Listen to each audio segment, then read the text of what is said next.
Hey guys, well welcome to this song demonstration. I'm not going to talk too much about it here. I'll give you most of the poop after we change the camera angle, but it is Sweet Caroline by Neil Diamond, one of the great singer-songwriters of all time, one of the most successful and most famous songs of all time. So, really great one to show off this basic feel for. So let's get the camera angle shifted over and get right to it, shall we? Okay, well, we're going to look at one of my favorite songs by one of my favorite artists of all time, Sweet Caroline by Neil Diamond. This, I actually heard somewhere, was the most requested piano bar / karaoke night song in the world. So, really popular tune. I think it came out in 1967 or 68, something in that neighborhood. And just an iconic song. And I've written the chord progression down in the description there. There's an intro and a little instrumental interlude that's all on a G chord, and then we've got a chord progression for the verse, a chord progression for what we call the pre-chorus, and a chord progression for the chorus. Now, disclaimer, this song was recorded in the key of B major. Now, I put this in the key of C because at where we are in the course, I think it would become a very challenging song very quickly to put it in the chords that would be in B major. So that's why we're doing it in C. Now the problem that it'll throw out for some of you is that you can't play it with the recording if you have an acoustic piano without playing it in the key of B major. But if you're on a keyboard and you have a transposer function, you can just drop this a half step and play the chords that I've written, and you can play it right along with Neil's recording if you find it on YouTube or Spotify or whatever. So I'm sorry about the inconvenience of that, but I really feel like it's important. This is an important way to demonstrate the basic feel, and especially for the folks who are coming into this as beginners. They're just not ready to be playing F sharp major chords and B major chords and E and C sharp minor sevenths and all that kind of stuff. So that's why. So we're just going to look at it in the key of C here. And so we start with our basic feel on the G chord. And it's like I have written down, the chord represents 4 counts. Each time you see a chord symbol in this particular song, it represents 4 counts, 1 measure. So 1, 2, 3, 4, 2, 2, 3, 4, 3, 2, 3, 4, 4, 2, 3, 4, 5, 2, 3, 4, 6, 2, 3, 4, 7, 2, 3, 4, C. Now we're on to the verse. Now that is where this part goes.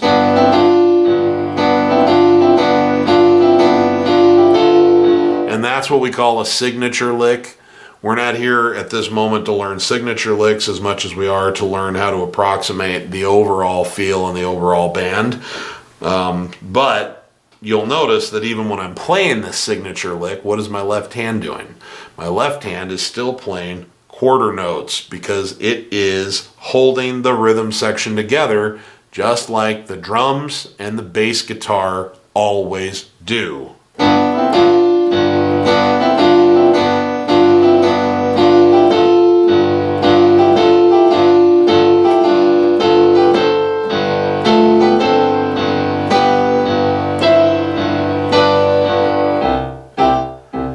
Just going to go back to the basic feel, and we start in on the verse where it says, where it began, I can't begin to knowing, but then I know it's growing strong.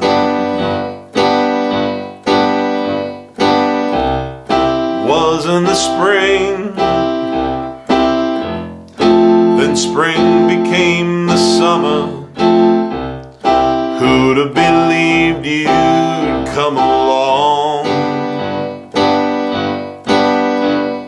Okay, now when we get to the pre-chorus where he says hands, touching hands, There's an interesting phenomenon in here that we're gonna talk about it in future videos on more complex chords, but I'm just gonna introduce you to the concept here. You'll see that it's a C, 2, 3, 4, 1, 2, 3. Then it says A minor over C. Now what that means is anytime you see a chord and then you see a slash mark and then another chord name, the one to the right underneath the slash is telling you what the bass note should be, because it's telling you that it's different from, like if you just saw an A minor chord, you would assume you're going to play an A in the bass, right? But what this is telling you is, no, we want to keep the bass note as a C, but we want to play an A minor up top, so it becomes like a fraction. So the top number is your right hand, the bottom number is your left hand. And now, some of you who know this might say, well, but actually, Steve, isn't that a C6 chord? Yes, but potato, and we're not going to get into that either, except to say that it's a C chord that then adds the 6 out of the major scale to it. But for our purposes, I thought it would be easier to point out just a simple major chord a simple minor chord that we've learned, an A minor, and it is over the top of a C bass. So it starts out hands on a C major chord, and it goes to that weird A minor over C, touching hands, reaching out, touching me, touching you, sweet Caroline. Now that was the beginning of the chorus. Bum, bum, bum. Good times never seem so good, and I've been inclined. Okay, so as you can see, you can get through the whole song with nothing but the basic feel in its most basic form, and the song works. Okay, this is another great example, another very, very popular example. But, as we've been talking about, when you learn how to do a little bit of improv, which we'll start working on here in a few lessons down the road, and you start learning how to embellish or vary your rhythm pattern a little bit, then suddenly you can keep the essence of this basic feel and do fun things with it, like where it began, I can't begin to know it, but then I know it's growing strong. Was in the spring, but then, became the summer. Who'd have believed you'd come along? Hands, touching hands, reaching out, touching me, touching you, sweet Caroline. And of course, the fun thing is that when you really get good at this sort of thing, then you can start looking. People always say, so you really hate sheet music, don't you? And I say, well, it's more complicated than that. I don't like to use sheet music as my basis of operations for the most part, unless it has chord symbols written over it. Then it's very useful because you can just follow it. You can just follow the musical structure, here's the measures, 4 counts at a time, and here's the chords, and here are the words. Okay, that's fine. I don't like to look at the notation. The one exception is sometimes sheet music will have a signature line written out on it. And that's not the only place you can get it. You can get those on YouTube tutorials, and you can train your ear, which will be not really looking at in this course, but that's something that I'm going to have available. I already have some things available at the time I'm filming this in the bigger deep dive Piano Man approach, and I'm going to be looking at it in more detail with more of a step-by-step course as well. But the simple fact of the matter is that you can add those signature lines in, and a lot of times sheet music will have something useful there to use. So you get to the part where you go, Sweet Caroline. You know, you can copy the horn part or whatever.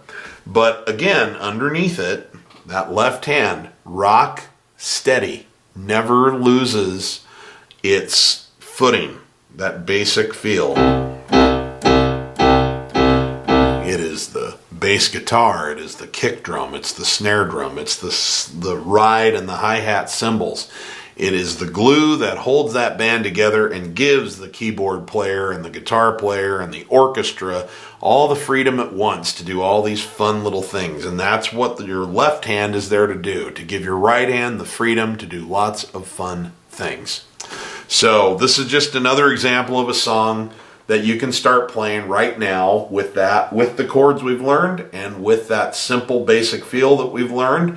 And it's only going to become more fun for you as we learn how to embellish and add flourishes to your rhythm patterns, and that's all coming.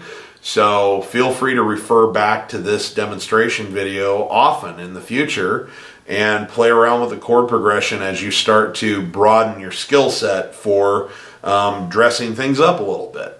So I hope that this was fun, and I will see you tomorrow for day 10. Have a good one.